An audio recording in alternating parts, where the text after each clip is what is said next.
va appeler trois nouvelles personnes à nous rejoindre ici parce qu'on vient de partir d'une expérience locale, on va remonter au niveau national et on se pose la question de l'efficacité de la mission nationale Rex Inondation. C'est Gilles Pipien, Gérard Dantec et Catherine Gremillet qui nous rejoignent maintenant. Merci de venir ici. Alors, il semble que les retours d'expérience sur les inondations, ça fait longtemps qu'on est sur le sujet, une quinzaine d'années, vous me disiez, Catherine. La question qu'on va se poser, c'est de savoir si on a vraiment progressé, si on avance, et comment cette mission nationale y contribue. Alors, je crois que Gilles Pipien, vous êtes donc inspecteur général au Conseil général de l'environnement et du développement durable, le CGEDD. Vous êtes accompagné de Gérard Dantec, inspecteur général au ministère de la Transition écologique et solidaire. J'ai une question pour vous deux. Il y a beaucoup de rapports qui ont été publiés sur cette question. C'est une action essentielle. Il y a pas mal d'expériences qui ont déjà été tentées. Bon, en clair, est-ce que cette fois-ci, vous pensez qu'il y a une méthode et des outils plus efficaces pour capitaliser sur les retours d'expérience au niveau national en matière d'inondation? Vous aurez la réponse à la fin. Tout d'abord, je voudrais vous remercier de nous avoir invités. Je crois que nous devons être 4 représentants de l'État dans cette salle, ce qui est à la fois remarquable par la montée en puissance des collectivités territoriales sur ce sujet majeur, et en même temps que je regrette. Et je reviens à vos propos, chère madame, sur le fait que nous devons travailler ensemble et de manière partagée. D'où je parle? J'ai eu en charge des questions d'inondation depuis une trentaine d'années, quand j'étais en poste dans des directions départementales, soit dans le Rhône ou en Loire-Atlantique.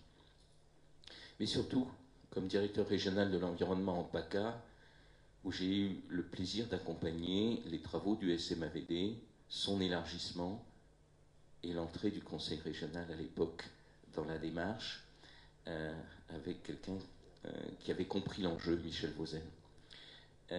Et un certain nombre d'élus qui s'étaient bien rendu compte qu'après la crue 13, les barrages de Durance ne faisaient qu'écréter les petites et moyennes crues, mais que les grandes étaient toujours là. Et que l'enjeu n'était pas simplement de construire des digues pour pouvoir construire derrière, mais bien une vision plus globale d'aménagement.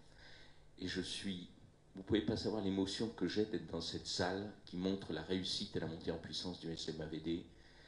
Et je suis extrêmement heureux de voir la montée en puissance de la FEPTB après la loi GEMAPI, qui vous a donné une responsabilité forte et qui va être renforcée par le décret qui va sortir. D'où je parle ensuite, j'ai été directeur de cabinet de Madame Bachelot. Ce qui veut dire les crues du Gard en 2002, 25 morts. Ce qui veut dire le plan Bachelot, qui a été l'ancêtre des papilles. Ce qui veut dire la réorganisation des services d'annonce de crues en services de prévision des crues moins nombreux, avec en appui un service de compétence nationale technique, le CHAPI. Ce qui veut dire surtout la loi risque, où enfin l'État a pris ses responsabilités via les PPR.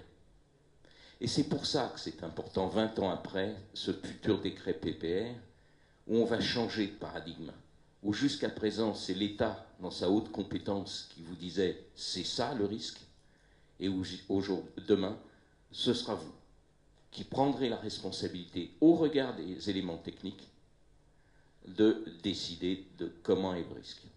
Et je me permets de rappeler ce qu'est le risque. C'est d'abord un aléa, une inondation, un tremblement de terre, on n'y peut rien. C'est la providence, disait Voltaire. Mais c'est aussi une vulnérabilité.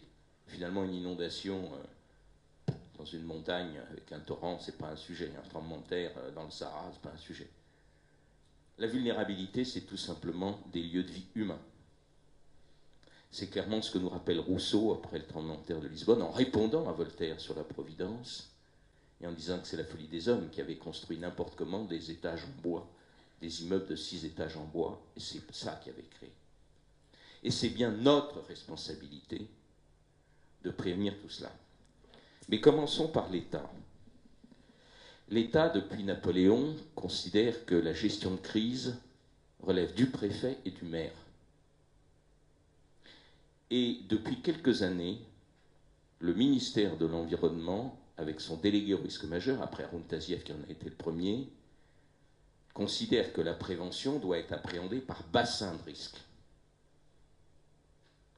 Et c'est ce qui se traduit par la GEMAPI, où on dit que c'est bien de la compétence de l'EPCI, voire de l'EPTB. Et là, il y a un sujet sur lequel vous allez devoir travailler, qui a été évoqué de fait sur le terrain. Quel est le rôle des EPTB, des EPAGE et des EPCI dans le cadre de la GEMAPI en matière de gestion de crise?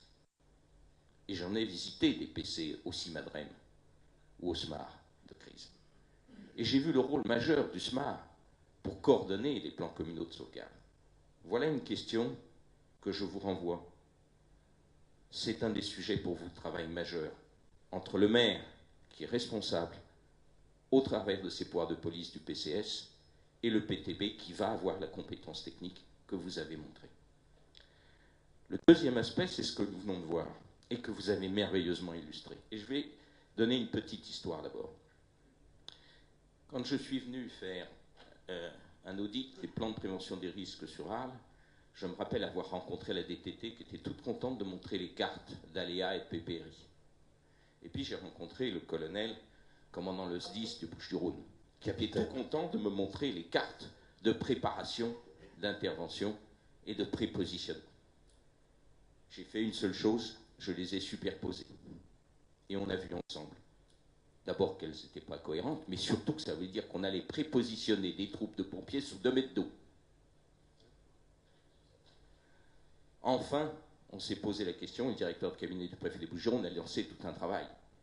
Mais c'est toujours pas réglé. J'étais dans les Alpes-Maritimes il y a un an, c'est toujours pas réglé, cette question du partage des données et de la cartographie entre tous.